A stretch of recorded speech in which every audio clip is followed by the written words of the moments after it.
मैं यहाँ बैठे बैठे इस देश की सारी समस्याओं का हल दे रहा हूँ। सुन लो, इम्प्लीमेंट करो। सबका सबके लिए बिल्कुल लॉजिकल है। गवर्नमेंट कहती है हम तो सीए एनआरसी करेंगे। मुझे नहीं पता जो लोग रह रहे हैं वो देश के नागरिक हैं या नहीं। देश का नागरिक कहता है अगर मैं देश का नागरिक नहीं हूँ तो मेरे वोट से चुना तुम्हारा चुनाव अवैध हो गया, क्योंकि जब मैं नागरिक ही नहीं हूँ तो मैं तुम्हें वोट कैसे दे सकता हूँ। तो अगर मेरी वोटर आईडी नागरिकता का प्रूफ नहीं है तो तुम्हारा इलेक्शन भी गलत है, तो तुम सीट से उतरो। अब कोरोना आ गया। कोरोना में कहा भीड़ से कोरोना फैलता है, तो इलेक्शन में सबसे ज़्यादा भीड़ होती है, सबसे ज़्यादा कोरोना उससे फैलेगा। इसका मतलब बिहार के इलेक्शन में जो भीड़ इकट्ठा हुई उससे कोरोना फैला और उसके बाद कर्फ्यू लगा दिया गया। ऐसा मैं मानता हूँ ना। आप बोलोगे कि ऐसे कैसे हो सकता है, क्योंकि इलेक्शन में आपने कुछ नहीं किया, कोई कर्फ्यू नहीं लगाया, और इलेक्शन होने के बाद घर में बैठे लोगों पे कर्फ्यू लगा दिया। तो उसका बेस्ट सोल्यूशन क्या है? कोई इलेक्शन नहीं है। अब देश मिलिट्री के हवाले। कौन देश का इंसान है जो मिलिट्री का सम्मान नहीं करता? हिंदुस्तान की मिलिट्री का सम्मान नहीं करता। माइकल लाल कोई बोल के दिखा दे, हिंदू मुस्लिम सिख ईसाई अंडित पंडित कोई बोले कि मैं हिंदुस्तान की सेना पे भरोसा नहीं करता। मैं करता हूँ छाती ठोक के, मैं हिंदुस्तान की सेना पे, और देश की सारी जनता हिंदुस्तान की सेना पे भरोसा करती है।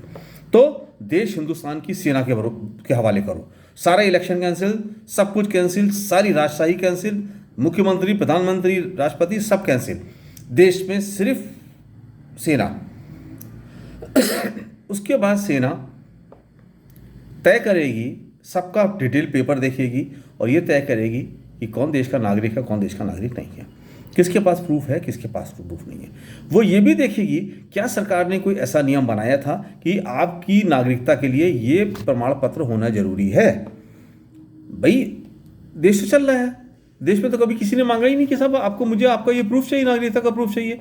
आप देश में रह रहे हो, पैदा हो रहे हो, आप नागरिक हो, उसमें कौन सी बात है। माना जाता था कि जो आपका स्कूल में सर्टिफिकेट है वो सफिशिएंट है। पहले तो लोग गांव में घर में पैदा होते थे तो कौन सा सर्टिफिकेट इश्यू होता था? गरीबी का समय था, गांव के लोग थे। अब धीरे धीरे शहर में आए हैं, पहले तो सारे लोग गांव में रहते थे। वहाँ कौन सा अस्पताल हुआ करता था? कि कितने गांव में तो अस्पताल ही नहीं हुआ करते थे, और आज भी कितने हजारों गांव के बीच में एक प्राइमरी हेल्थ सेंटर होता है। हर गांव में तो एक आपका अस्पताल भी नहीं है। तो कहाँ से कोई किसी को डिलीवरी होगी और 10 और 50 गाँव के बीच में एक अस्पताल है, तो कहाँ से वो ट्रीटमेंट कराएगा? अपना जाएगा कहाँ से, कैसे वहाँ तक? पब्लिक ट्रांसपोर्ट तो आपका है नहीं किसी एक गाँव से दूसरे तक जाने के लिए, तो पब्लिक जाएगी कैसे? नहीं जाएगी कैसे?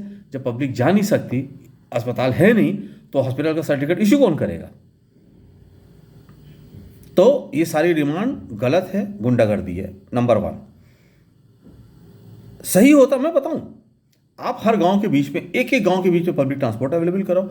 हर गांव में या तो अस्पताल करो, अस्पताल नहीं है तो 10 गांव के बीच में एक अस्पताल है, तो पब्लिक ट्रांसपोर्ट उस 10 गांव तक होना चाहिए। किसी को भी डिलीवरी होनी है वो उस गांव में जाएगी, उस अस्पताल में उसका फ्री, उसके पास पैसा है या नहीं हमें नहीं पता, तो उसका फ्री में उसका डिलीवरी होगी और उसका हॉस्पिटल का सर्टिफिकेट इशू किया जाएगा। ये पद्धति लागू है तो हर वो आदमी जिसके पास जन्म प्रमाण पत्र है वही देश का नागरिक है, बाकी नहीं है। लेकिन ये पद्धति नहीं है। देश की सरकारें सारे गांव में अस्पताल नहीं बनवा पाई या गांव के बीच में पब्लिक ट्रांसपोर्ट अवेलेबल नहीं करा पाई, तो उनको तुम्हारा जन्म प्रमाण पत्र मांगने का कोई अधिकार नहीं है। और ये जितने लोग चुपचाप इसको एक्सेप्ट करेंगे वो सब इस अपराध में शामिल माने जाएंगे। सही मायने में देखा जाए तो ये सच्चाई है। मेरे को लॉजिक समझाओ, मैं तो हर चीज में लॉजिक जानता हूं। हजारों करोड़ गांव है, करोड़ लाखों गांव है, एक गांव में अस्पताल नहीं है, 5-10 गांव के बीच में एक अस्पताल है। किसी को अगर डिलीवरी होनी है वो कैसे उस अस्पताल में जाएगा? पब्लिक ट्रांसपोर्ट है नहीं। गांव में लोग गरीब हैं, मजदूर हैं, उनके पास पैसा नहीं है, पब्लिक ट्रांसपोर्ट नहीं है, तो कैसे जाएंगे? वो नहीं जाएंगे, वो अस्पताल नहीं जाएंगे। घर में डिलीवरी होगी, घर में डिलीवरी होगी तो जन्म प्रमाण पत्र इशू नहीं होगा। जन्म प्रमाण पत्र इशू नहीं होगा तो क्या वो देश के नागरिक नहीं है? बिल्कुल है। वो प्रमाण पत्र इस नहीं दे पाए क्योंकि सरकार ने उसकी व्यवस्था नहीं की। 70-80 साल तक कोई भी सरकारें रही हों, उन्होंने ऐसी व्यवस्था नहीं की। बाकी सरकारों ने व्यवस्था नहीं की तो उनका जन्म प्रमाण पत्र मांगा नहीं। अब वो सरकार आई जिसने व्यवस्था तो आज भी नहीं की ऐसी, जन्म प्रमाण पत्र मांग रही है। तो ये छल है, ये झूठ है, ये अत्याचार है पब्लिक के ऊपर।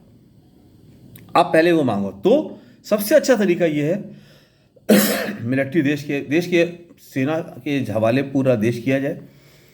सेना सही तरीके से सबका जन्म प्रमाण पत्र इशू करेगी। वो पूछेगी कि भैया तुम किस गांव के थे, तुम्हारे माता पिता कौन थे, तुम कहाँ रहते थे, सब कुछ आप पता करो।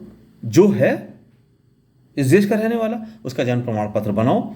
उस जन्म प्रमाण पत्र बनने के बाद तब इलेक्शन होंगे, वो देश के नागरिक होंगे और वो इलेक्शन चुनेंगे और तब वो इस देश का नेता चुनेंगे। मेरे वोटर आईडी से तुम बनाते हो सरकार अपनी, फिर हमसे ही पूछते हो तू देश का नागरिक है कि नहीं। वाह, गजब है। और गजब है इस देश की पब्लिक और गजब है ये देश।